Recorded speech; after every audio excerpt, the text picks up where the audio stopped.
Hello, and welcome to this virtual broadcast entitled Common Operating Picture, and it is presented by John Riley. It's my pleasure to introduce him.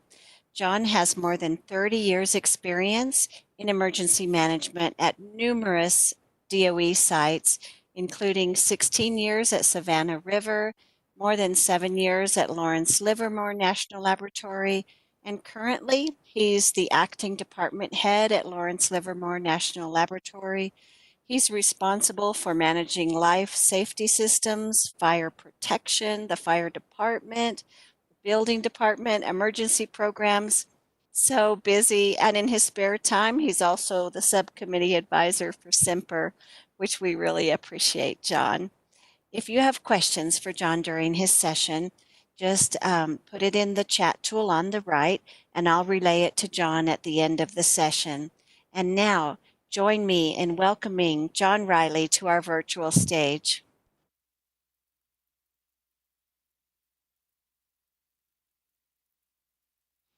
Hi, I'm John Riley from Lawrence Livermore National Lab. I'm introducing this video from my backyard in Livermore, California. Since we were supposed to be one of the hosts for this year's EMI-SIG, I'm going to conclude my presentation with some video shots from around the Bay Area. I wish you could have been here to enjoy it with me. The title of my presentation is Cops During COVID, Maintaining a Common Operating Picture in a Virtual EOC Environment.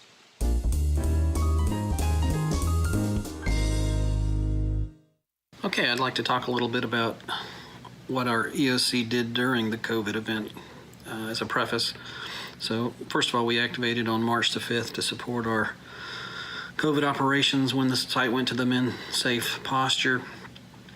We populated our EOC with just key staff only. We operated for 2 weeks in our primary EOC, and then we transitioned to a virtual EOC on March the 18th. We continued to operate for about 13 weeks in that posture. The way we were set up is that our job was to handle tactics while our executive business coordination center, which was populated with our senior leadership, handled the policy. Here are some of the key tasks that we accomplished.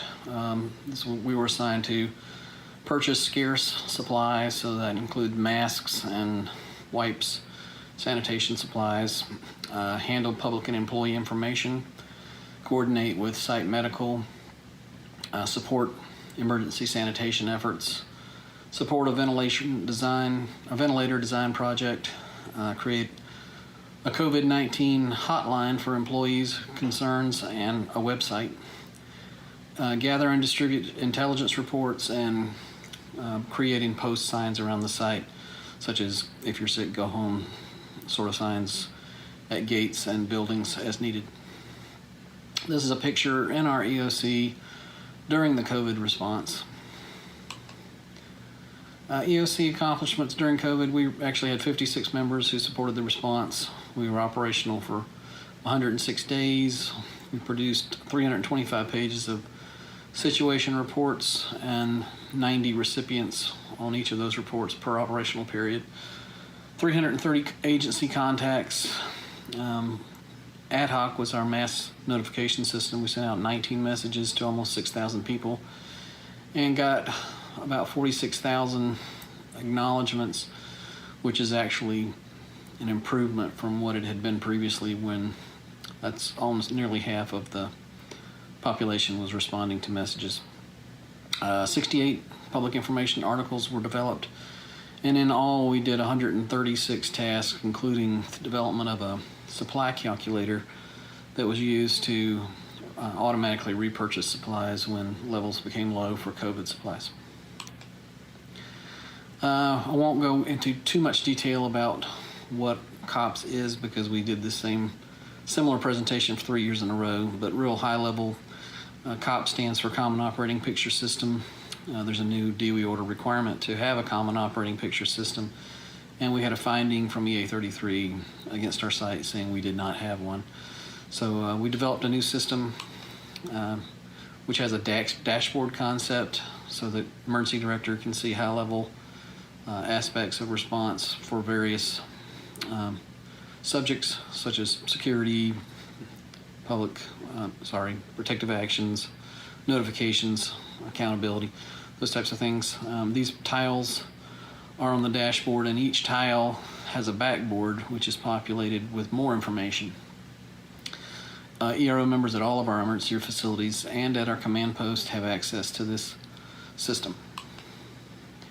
Just show you real quickly how it works. So there's a login process. You pick whether it's a training drill or an actual emergency. For cops, we actually activated the red button. Then only certain positions can populate information. If you're one of those positions, you log in with your position. Otherwise, you can get read-only access. This is just a real quick show off of the dashboard concept. So the intent is to keep the latest current high-level information on this dashboard. It's populated from a backboard, and anytime you change it, the accounts are saved, so you can go back and scroll through and see previous entries. And the concept is operated by buttons, so you'll see that protective action tile, there's a button that you click on that will take you to the backboard. This is just a couple of pictures of backboards, a protective action backboard on the right, notification backboard on the left. There's actually quite a few backboards.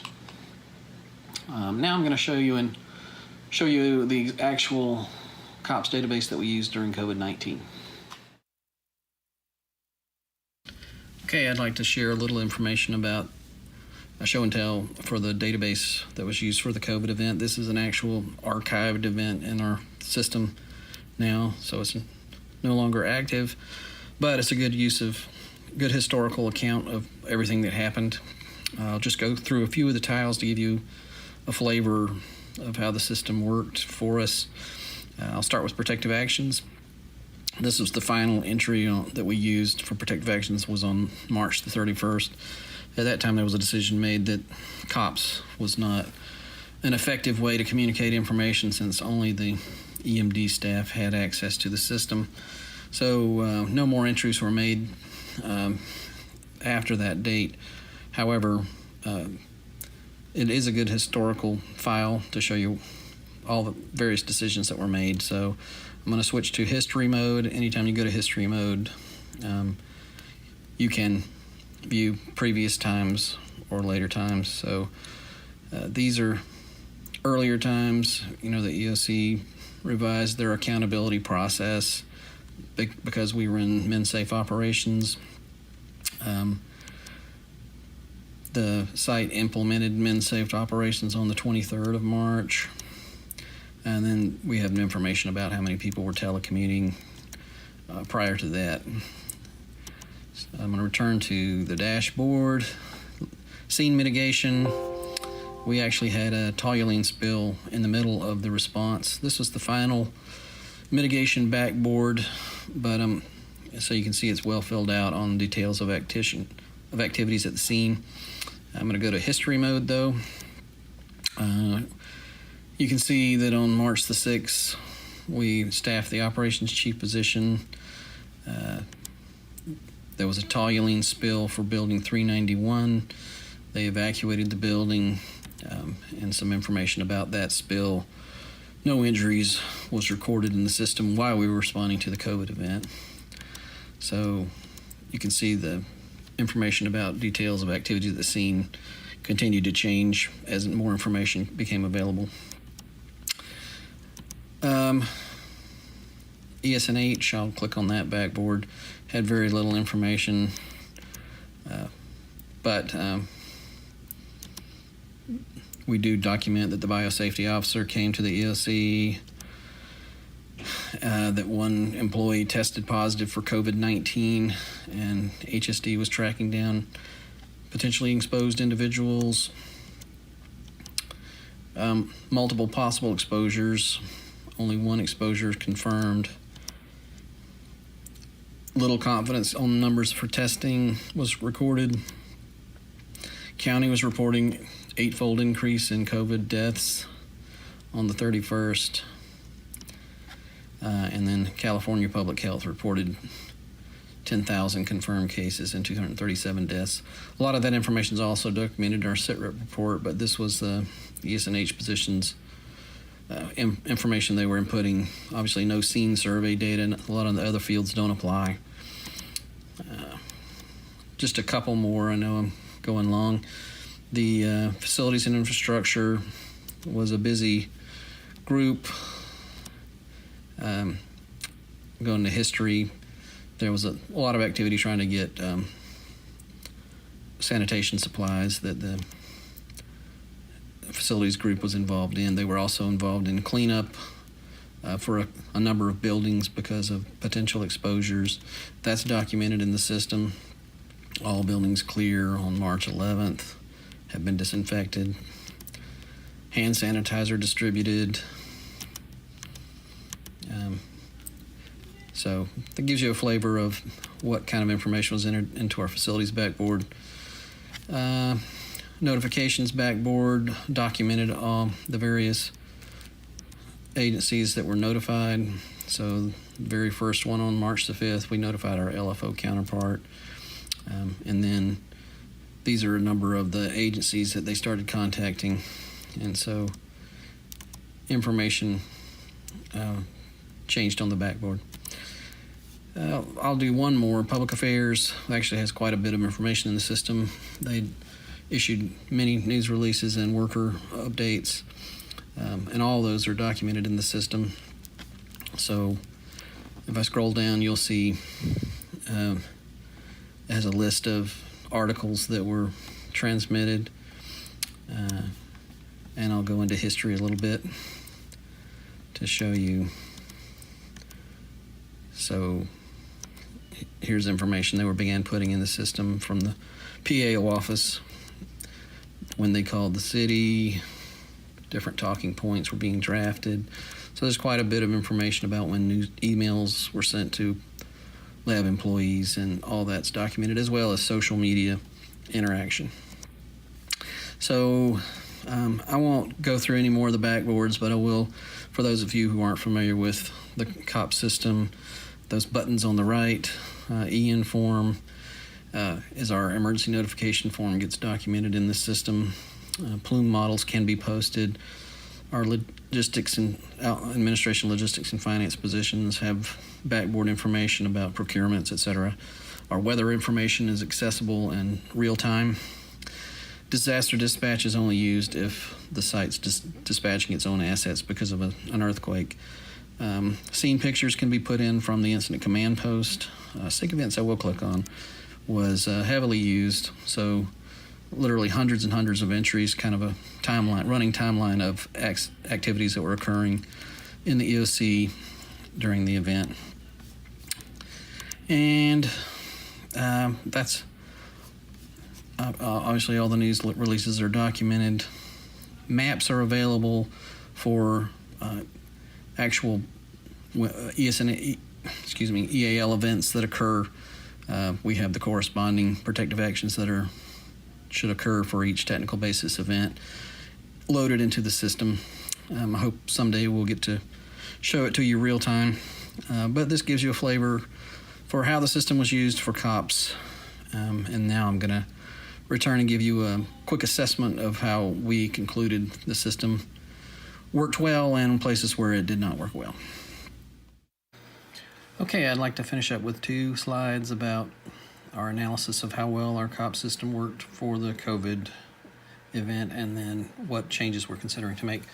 In general, the system is designed for a high-paced event and wasn't particularly useful for slow-moving COVID event. The dashboard concept, for example, is designed to notify the emergency director of changes by putting a purple border around tiles that are changing, because we anticipated that there would be lots of information flow, which really didn't happen during the COVID event.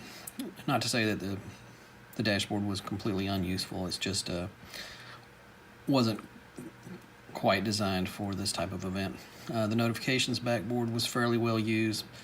Public information backboard was well used. The SIG events board was well used, and a mission task board was well used initially. However, the inadequacies I mentioned previously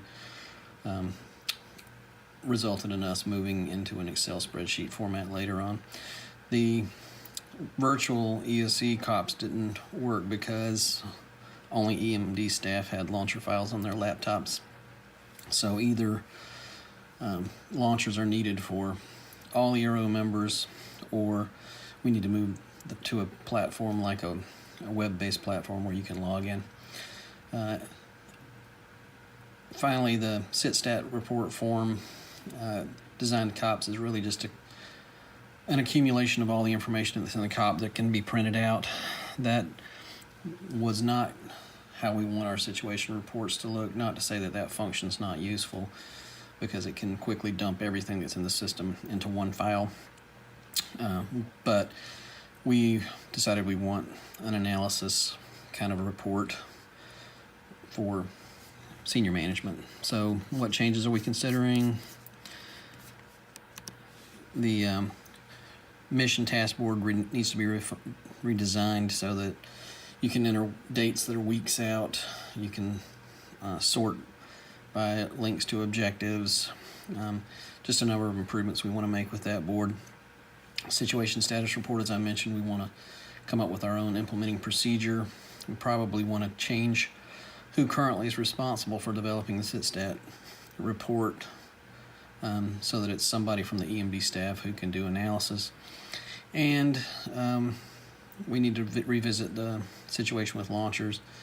Either give them to all ERO members. The problem with that is if we give it launchers to all ERO personnel when they leave, we would like to get that launcher removed because we want some control over who has access to our system. So if it's possible to move the whole system to a web-based platform, that might be ideal. And finally, ERO members asked for buttons and links to their checklists, EPIPs and EALs, so that the COP system can be sort of a one-stop shop for all their needs and can be useful whether they're in the EOC or at home. So that's the final slide, and thank you for watching. That concludes my presentation. I'll finish it up again from my backyard. This is the year we were supposed to host, so as a parting farewell gift, there's a few final short video clips from around the San Francisco area. Ghirardelli Square, Fisherman's Wharf, Lombard Street, Alcatraz Island, places I would have loved to have been able to visit with you if you had been able to come. But until next time, I wish you all farewell. Thanks.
Thank you, John, for that excellent presentation. So much good information. I'm glad it's recorded because that way, those of us who've missed things, we can go back and listen again for the things that we've missed. We really appreciate your time in that presentation. We did have a question came in. Excuse me while I look right over here. It's from Brian Cutts. And he asks, is there any criteria for what defines a significant event? And can any member make entries there? Let's unmute you, John. There you go.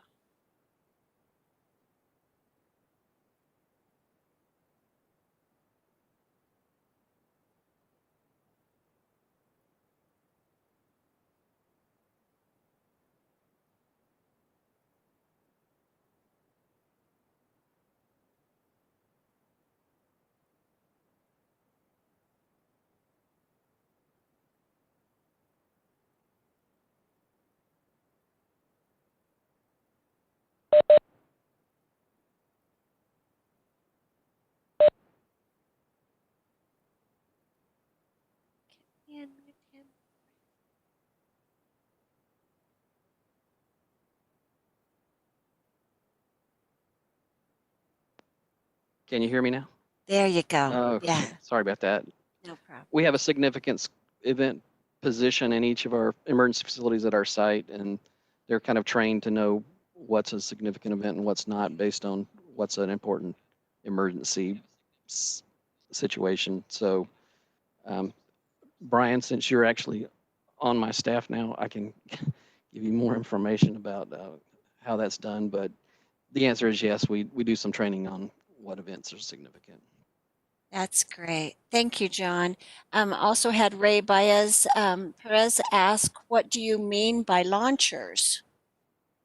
Well, since it's a FileMaker Pro app, you can't log in by the web. You have to have a file on your desktop that you click on. So you double click on an app that sits on your desktop. So each ERO member has to load that app onto, it's a drag and drop onto your desktop that you double click on. It links to the system. So that's what we call a launcher. Okay, great. Those are good questions. Are there any other questions? Wait just a minute. Or John, if you have any closing comments before we end. No, well, I would, the music that you just heard was played by a guy on my staff named Thad Koncerski who put all these little movies together. So thank you, Thad. That was really well played. And Nice. if you saw a girl walking up at the end in the redwood trees, that was one of my daughters. So That's the best. We love to have yeah. some family photos Yeah. coming in. That's so great. Also, be sure and complete the survey at the bottom of the session so that you'll get credit and John will get some good feedback. And this is the last session on this channel for today. So be sure and join again tomorrow on channel 1. And also, we want to invite you for the social hour later today. It is going to be best quarantine meme. And so I think we're going to have some fun and some good entertainment with that. Also, just check out the agenda on the side to see what else is available. And once again, we just want to thank you, John, for all the good information and for being with us today. We appreciate it. Thanks, Carol.